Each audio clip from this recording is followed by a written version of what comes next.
আমাকে মান্না ভাই যখন ফোন করতো, সে যখন যাকে ফোন করতো, হ্যালো তানভীর সাহেব, আমি চিত্রনায়ক মান্না বলছি। একদম সবাইকে আমি চিত্রনায়ক মান্না, খুব ভালো লাগতো। এটা আমাদের যে আমাদের হচ্ছে তানিম ভাই এটা খুব ভালো বলতে পারে। এই যে প্রোগ্রাম কিছু বলছে, আমার চিত্রনায়ক রাজ, চিত্রনায়িকা সাবিলা নূর, তো উনি আরো খুব নাইসলি দেখলাম যে উনিও উনি বলছেন চিত্রনায়ক চিত্রনায়িকা না, ইটস গুড, সব ধরনের বিশেষণই ভালো লাগে। যেহেতু আমি পারফর্মার, আমি আর্টিস্ট, এক একজন এক এক বিশেষণ আমাকে ডাকে। সো হ্যাঁ, আমাদের বাড়ির থেকে আব্বু আম্মু তো ভীষণ মানে এক্সাইটেড এখন। হ্যাঁ, লাস্ট সিনেমা দেখার পরে বলছে অ্যাকশন সিনেমা করতেছে, এরকম একটা সামাজিক সিনেমা করো না তুমি। আমি বলছি কি? তা আমার মনে হয় যে এবার ওরা বড়তে এক্সপ্রেস দেখবে, তো আমার মনে হয় যে ওরা দারুণ খুশি হবে। আমি এটা বলতে আসলে আমার কোনো লজ্জা নেই, বাংলাদেশের সিনেমার ক্রাউড যারা, ওরা ক্রেজি। ওরা বাংলা সিনেমা পছন্দ করে, বাংলা গান পছন্দ করে, বাংলাদেশের নায়ক পছন্দ করে, বাংলাদেশের আর্টিস্ট পছন্দ করে, মানে ওরা ক্রেজি। মানে অনেকে বলেন না যে সিনেমা চলে না কেন, আমি বললাম যে সিনেমা দেখার জন্য মানুষ মুখী আছে, মানে হিউজ অ্যামাউন্ট অফ পিপল শুধু আমাদের দেশে।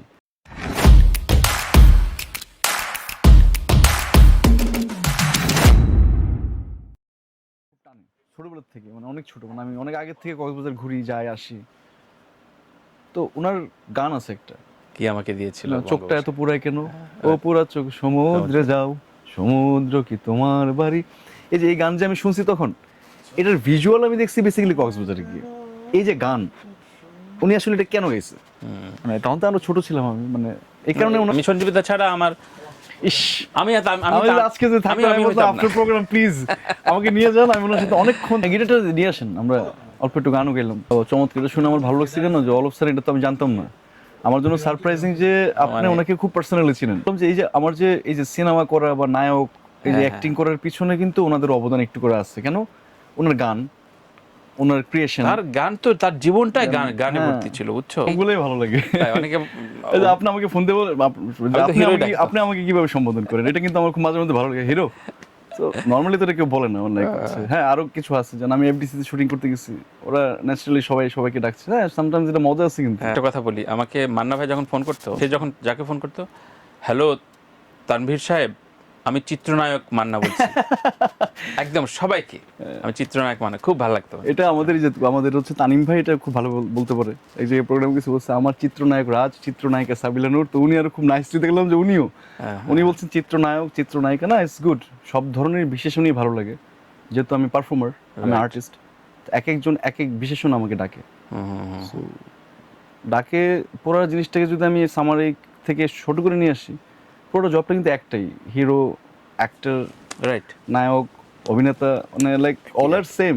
সো হ্যাঁ, ডেজিগনেশন ওয়াইজ মানুষ ডাকতে হয়তো পছন্দ করে, easy to call, like right. ধরো তোমার এখন পোস্টার বেরোয় প্রতি ঈদে, এক সময় হয়তো পোস্টার দেখে দেখে তুমি হলে দেখতে যাইতা, তোমার বাবা মা, ফ্যামিলির বোনরা, এটা তোমার এলাকায় এগুলো কেমন এনজয় করো? এলাকার ওই যে বড় পিলার বা খাম্বার গোল হয়ে তোমার এত মাথাটা বেড়ে এখন তো আর ওরকম করে এলাকায়, তারপর পোস্টার, ফিল্ম পোস্টার এখনো আছে, পোস্টার কিছুটা আছে এখন।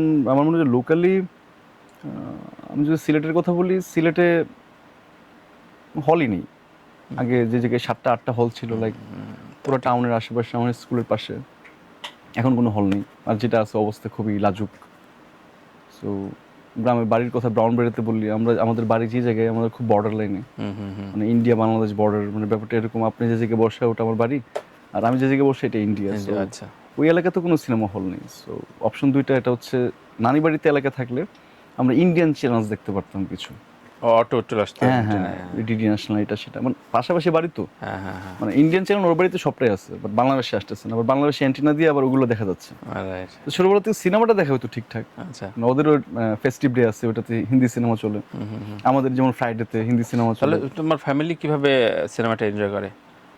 এখন তো হলে যায়, এখন হলে যায়। একটা সময় তো খুব আয়োজন করে সিনেমা দেখতেন ওরা, উঠানে একদম লেবিশ অ্যাঙ্গেলে বাড়িতে বসে টিভিটা খুললেন। ইন্টারেস্টিংলি আমাদের বাড়িতে টিভিটা ছিল খুব, তো জানো 90s কিডরা খুবই গ্রেট, খুব স্পেশাল প্রোগ্রাম, আলিফ লায়লা ইত্যাদি, তারপরে হচ্ছে ম্যাকগাইভার, এরকম স্পেশাল কিছু প্রোগ্রামের জন্য আমাদের বাড়ির টিভিটা খুলে দিত। মানে টিভিটা ছিল একটা বক্সের মতো, এটা আবার তালা মারা থাকতো, তো কাঠের একটা এরকম ছিল।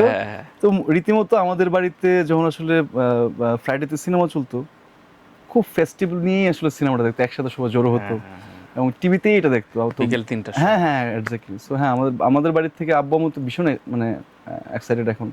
হ্যাঁ লাস্ট সিনেমা দেখার পরে বলছে অ্যাকশন সিনেমা করতেছে, এরকম একটা সামাজিক সিনেমা করো না তুমি। আমি বলছি, কি? তা আমার মনে হয় যে এবার ওরা বড়তে এক্সপ্রেস দেখবে, তো আমার মনে হয় যে ওরা দারুণ খুশি হবে আর কি। মানে দেখো এত বছর আগে লিখে গেছে একটা আমার মনে হয় ওনার শেষের দিকের একটা লেখা। হ্যাঁ, এবং এত দূরদর্শী, এই যে দুই মন্ত্রীর কথাবার্তা যে ওরে তো এখন ইয়ে বলে ছিঁড়ে খাবে, মানে দেখো এই যে পার্সপেক্টিভসটা এখন এখনকার সাথেও কিন্তু খুব সমকালীন, না মানে না একদমই ক্ষমতা না থাকলে যে মানুষ এক্স্যাক্টলি ওনার লেখাটাতে একদমই সমকালীন, মানে সমকালীন, মানে ওনাকে কখনো আসলে পুরনো ভাবা যাবে না।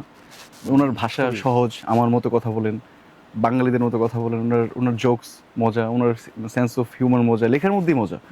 আমি বলছি না সিনেমা নাটক ড্রামাতে তো আছি, বাট এমনিতে বইয়ের মধ্যেই মজা লাগে এটা পড়তে। কোন দুইটা প্রশ্ন করতে হুমায়ুন আহমেদকে পাইলে কাছে?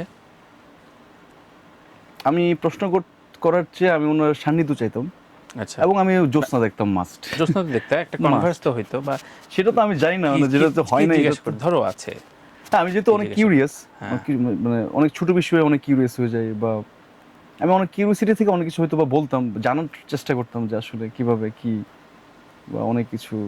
ওনার একটা বই ছিল এরকম দেয়াল, এটা মেবি তো প্রায় অসম্পূর্ণই ছিল। হ্যাঁ অসম্পূর্ণ, কিছু জিনিস আবার হচ্ছে হাইকোর্ট থেকে মেবি কিছু একটা করে সেটা ফেলেও দিচ্ছে আবার। তা আমি ওনাকে অনেক ডিফিকাল্ট কিছু প্রশ্ন করতাম, যে প্রশ্নগুলো আসলে ওনার রাইটিং এর সাথে ইনভলভ আর কি করতাম। যাক, তুমি প্রচুর গান শোনো সেটা তুমি বললা। তো তোমার এই যে একা নিজেকে ভালোবাসার যে জগৎটা, এই জগতে মানে কারোর সাথে তোমার ডিপ্রেশন বলো, মোটিভেশন বলো, কোনো কিছু শেয়ারিং বলো, কোন বন্ধুটা তোমার মানে খুব? ওকে, আমার কিছু ফ্রেন্ডস আছে যারা আমার বিপদে আপদে সবসময় ওরা আমার পাশে স্ট্যান্ড করে। এমনও আছে যে 1-2 বছর কথা নেই, আমি এখন কোনো ট্রাভেলে পড়বো, they will come and like আচ্ছা বলবেন না যে কি প্রবলেম হয়েছে সাথে সাথে একদমই। সো আমি ব্লেসড যে আমার লাইফে, এটা শুধু ঢাকায় না, আমি ছোট থেকে বড় হয়েছি সিলেটে, আমি কিছুদিন পড়াশোনা করছি নারায়ণগঞ্জে। সো আমি ব্লেসড যে আমার যে আশেপাশে সঙ্গ যারা আমার ফ্রেন্ডস, আমি খুব দারুণ দারুণ কিছু ফ্রেন্ডস আছে আমার যারা খুবই গ্রেট, ওরা আমাকে খুবই ইন্সপায়ার করে। Die hard friend. ফ্যানের থেকে আমরা তো অনেক, আমার কি হয়, আমি তো অনেক ছোট থেকে অনেক সংগঠনও করতাম, আমি আবার রেড ক্রিসেন্ট, আচ্ছা, বা হচ্ছে বিএনসিসির ক্যাডেট, এবং সেটা খুবই আসলে মেনটেন করে করতাম। তো যার কারণে কি হচ্ছে আমার অনেক ফ্রেন্ডস। আচ্ছা, সো ওই জায়গা থেকে হ্যাঁ স্টিল ওরা এখনও আমাকে ইন্সপায়ার করে। এখনও কোনো প্রবলেম হলে ওরা সবার আগে আমাকে বলে যে না, নো ওয়ারিজ, এটা এভাবে করা উচিত, আমরা এখানে আছি। সো হ্যাঁ আমার কিছু ফ্রেন্ডস আছে, ওরা গ্রেট, আমি রিয়েলি গ্রেটফুল ওদের জন্য, যে এরকম ফ্রেন্ড রেয়ার। এমনি তোমার জীবনে বেস্ট ফ্যান মোমেন্ট কোনটা? মানে অনেক রকম পাগলামি তুমি দেখা হয়ে গেছে, মানে যেহেতু পপুলারিটি পেয়েছো, বেশ ফেমের ভিতরে আছো, ফ্যান মোমেন্ট কোনটা? মানে অনেক অনেক কিছু আছে। আমাদের সিনেমা হলে এরকম মনে আছে যে একজন, আমি লাস্ট কোন সিনেমাটা, এটা হচ্ছে একটা সিনেমা করেছিলাম আমরা, তো হোয়াটএভার মনে নেই, বাট থিয়েটারে ঘটনাটা ঘটছে জায়গায় এরকম। ওনার বয়স প্রায় 85, হাঁটতে পারছে না, কথা বলতে পারছে না, বাট উনি সিনেমা দেখতে আসছে। এবং এটা পাইছি আমি ঢাকাতে লায়ন সিনেমা হলে, দেন আমি সিলেটে একটা সিনেমা হল দিচ্ছি, ওখানে পাইছি। আচ্ছা, অনেক এইজড, উনি আমাকে বললো যে আমি তোমাকে একটু ধরে দেখবো, তুমি আমার কাছে আসো একটু। মানে উনি তো দেখতেও পারছে না, লাইক ওনাকে আবার 2-3 জন ধরে আছে এরকম করে। মানে উনি যে কিভাবে সিনেমা দেখতে আসছে I don't know, god nose, but উনি প্রপারলি সিনেমাটা দেখছেন এবং বলছেন যে এই জায়গাটা এত ভালো লাগছে আমার। এবং উনি সিনেমা দেখতে আসছেন অনেক বছর পর, মানে প্রায় 30-40 ইয়ার্স লেটার। সো এটা আমার জন্য অনেক বড় অ্যাচিভমেন্ট, যে না খুবই খুবই। আবার ধরো এমন হয়েছে যে তোমার ছবি ওইটাই হয়তো প্রথম দেখতে আসছে, ঢোকার সময় হয়তো তোমাকে অর্ডিনারি লুকেই তাকাইছে, কিন্তু ছবিটা শেষ হওয়ার দেখার পর হয়তো ভালো লাগছে, যে শেষের পর অন্য অন্য অন্য মোহের চোখ তখন। হ্যাঁ সেটা হইতে পারে, এটা হয় না, অফকোর্স হতে পারে সেটা। ফিল্ম স্টারদের এটা হয়। একটা ফেস্টিভ্যালে আমি যখন যাই বাইরের দেশের, তারা তো বাংলা বোঝেও না, যেমন টরন্টো ফেস্টিভ্যালে একবার দেখলাম, স্বাভাবিক কেউই তো চেনে না, কিন্তু ছবিটা রিলিজের পরে, মানে ছবিটা দেখার পরে তাকে ঘিরে, কারণ তখন তো বাইরের দেশের কথা আমি জানি না, বাট ট্রাস্ট মি, বিশ্বাস করেন, আমি যখন থেকে সিনেমা করি, আমি এটা বলতে আসলে আমার কোনো লজ্জা নেই, বাংলাদেশের সিনেমার ক্রাউড যারা, ওরা ক্রেজি, ওরা বাংলা সিনেমা পছন্দ করে, বাংলা গান পছন্দ করে, বাংলাদেশের নায়ক পছন্দ করে, বাংলাদেশের আর্টিস্ট পছন্দ করে, মানে ওরা ক্রেজি। মানে অনেকে বলেন না যে সিনেমা চলে না কেন, আমি বললাম যে সিনেমা দেখার জন্য মানুষ মুখী আছে এই মুখী জায়গায়। আছে, মানে right. Huge amount of people শুধু আমাদের দেশি, হ্যাঁ, হ্যাঁ। আপনি মিডল ইস্ট যাওয়া দরকার নেই, নর্থ আমেরিকা যাওয়া দরকার নেই, এখানে যে ভালো প্রোডাক্ট দিলেই এক্স্যাক্টলি। তো মানুষ খুবই সিনেমা প্রিয় মানুষ, এই জায়গার মানুষ কোনো ভালো সিনেমা হলে তো ওরাই সিনেমাটা হিট বানায় না। আমার কতক্ষণ প্রমোশন করে বলবো যে সিনেমা দেখেন, দাওয়াত দিব। সো হ্যাঁ, ক্রেজি পিপল সিনেমা যারা Right. দেখে। দুটো বিষয় একটু আলোচনা করতে চাই রাজ। আমাদের দেশে দুইটা প্রবলেম আছে সিনেমায়, যেটা আমার কাছে মনে হয় আমার সাথে শেয়ার করি, যে বাজেট ইস্যু।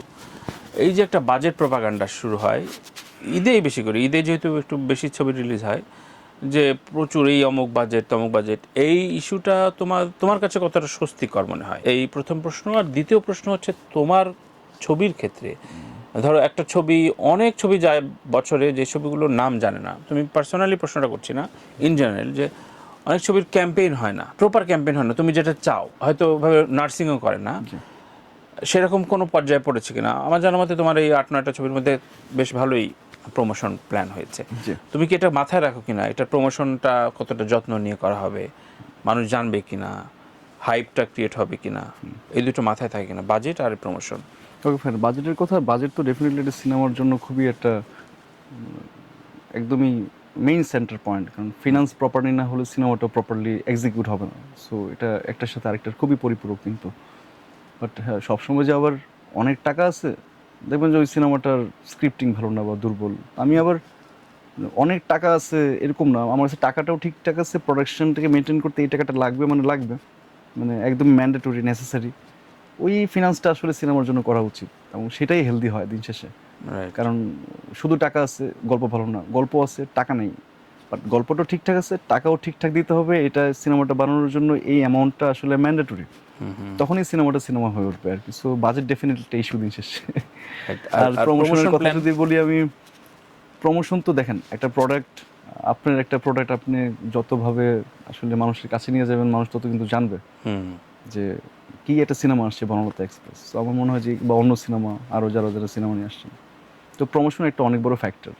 আমাদের এখানে তো কম্পারেটিভলি অনেক কম প্রমোশন হয়, খুবই খুবই আপনি আজকে পাশের দেশে দেখেন, অন্য দেশের সিনেমা দেখেন, ওরা প্রমোশন, ম্যাসিভ প্রমোশন করে একটা সিনেমার। আমার মনে হয় যে শুধু প্রমোশনের জন্য ওরা সিনেমার মতো বাজেটই রাখে, মিনিমাম 30 থেকে 35% ওরা মিনিমাম। ওরা বিভিন্ন ডিস্ট্রিক্টে যাচ্ছে, বাজেটের। ওরা বিভিন্ন ডিস্ট্রিক্টে যাচ্ছে, ওরা এখানে যাচ্ছে ওখানে যাচ্ছে, সিনেমা নিয়ে কথা বলতেছে। এমন লাগছে প্রমোশন একটা সিনেমার অনেক বড় একটা মাধ্যম, যে আসলে প্রমোশনটা যত প্রচারই প্রসার, আমরা ছোটবেলায় পড়েছিলাম, আমার জিনিস আমি যত প্রচার করব মানুষ জানবে। তো ডেফিনেটলি একটা সিনেমা প্রমোশন খুবই গুরুত্বপূর্ণ। তো আমার মনে হয় যে আমরা যদি মানে বিগত কয়েকদিন আগেও আয়নাবাজি দেখি, আমরা দেবী, আয়নাবাজি, ইনফ্যাক্ট হাওয়া, তো এই সিনেমাগুলো ভালো ছিল। আবার এই যেটা যে ভালো, এটার প্রমোশনাল অ্যাক্টিভিটিসটাও কিন্তু এরকম ছিল যে মানুষকে জানানো যে আমার সিনেমাটা ভালো সিনেমা, আমি একটা সিনেমা বানিয়েছি, সিনেমাটা সুন্দর, সিনেমাটা ঠিকঠাক, গল্পটা এর জন্য সিনেমাটা দেখতে আসেন। তো মানুষকে এই দাওয়াতটা দেওয়াটা ইম্পর্টেন্ট আর কি। তো আমার মনে হয় যে প্রমোশনও একটা ফ্যাক্টর।